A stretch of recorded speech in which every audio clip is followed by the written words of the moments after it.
Hi வணக்கம். நான் Chennai files முதல் பக்கத்தினுடைய இயக்குனர் அனீஷ் அஷ்ரஃப். என்னுடைய படத்தினுடைய எல்லா வேலையும் முடிஞ்சு இப்போ ப்ரொமோஷனல் வேலை போயிட்டு இருக்குது.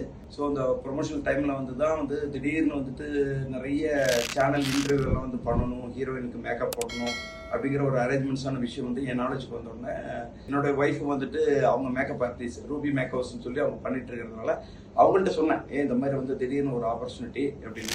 இல்லை, எனக்கு தெரிஞ்ச ஒரு ஹேர் ஸ்டைலர்ஸ் இருக்காங்க, பிரியா ஹேர் ஸ்டைலர்னு சொல்லி ஒருத்தர் இருக்காங்க, அவங்க ரொம்ப நல்லா பண்ணுவாங்க, நான் அவங்கள வேணா கூப்பிட்றேன்னாங்க. நான் அவங்களுக்கு 2 பேருக்குமே ஒரு சேலஞ்சான ஒரு விஷயத்த சொன்னேன். ஏன்னா இவங்க 2 பேருமே சினி ஃபீல்டில் சினிமா நடிகைகளுக்கு இது வரைக்கும் மேக்கப்போ இல்லை ஹேர் ஸ்டைலோ பண்ணது கிடையாது. ஃபர்ஸ்ட் டைம் பண்ணுறாங்க. அவங்க வெளியில் நிறைய பிரைடல் மேக்கப் அந்த மாதிரி விஷயங்கள் பண்ணியிருக்காங்க. பட் இது ஃபர்ஸ்ட் டைம் அப்படிங்கும்போது பண்ணாங்க. இப்போ உள்ள நுழையிற வரைக்கும் ஹீரோயினுக்கு பண்ணும்போது அவங்களுக்குள்ள ஒரு பயம் இருந்துகிட்டே இருந்தது. நாங்கள் பண்ணுறது கரெக்டாக வருமா, அவங்க சாட்டிஸ்ஃபேக்ஷன் ஆவாங்களா, அவங்க ஓகே சொல்லுவாங்களான்னு. ஆனால் அவங்களே சர்டிஃபிகேட் கொடுத்தாங்க, செம்மையாக ஹேர் ஸ்டைல் சூப்பராக பண்ணியிருக்கீங்க, மேக்கப் செம்மையாக பண்ணியிருக்கீங்கன்னு அவங்களே அப்ரிஷியேட் பண்ணி தொடர்ந்து ஒரு 3 நாள் 4 நாள் அவங்க தான் பண்ணிட்டு இருக்கிறாங்க. ஸோ திடீர்னு இப்படி ஒரு அரேஞ்ச்மெண்ட்டுக்கு வந்ததுக்கு பிரியா ஹேர் ஸ்டைல்ஸ் அவங்களுக்கு நான் நன்றின்னு சொல்லிக்கிறேன். அவங்க பெருசாக இன்னும் மென்மேலும் நிறைய இந்த மாதிரியான விஷயங்கள்லாம் பண்ணணும்னு நான் அவங்களை வாழ்த்துறேன்.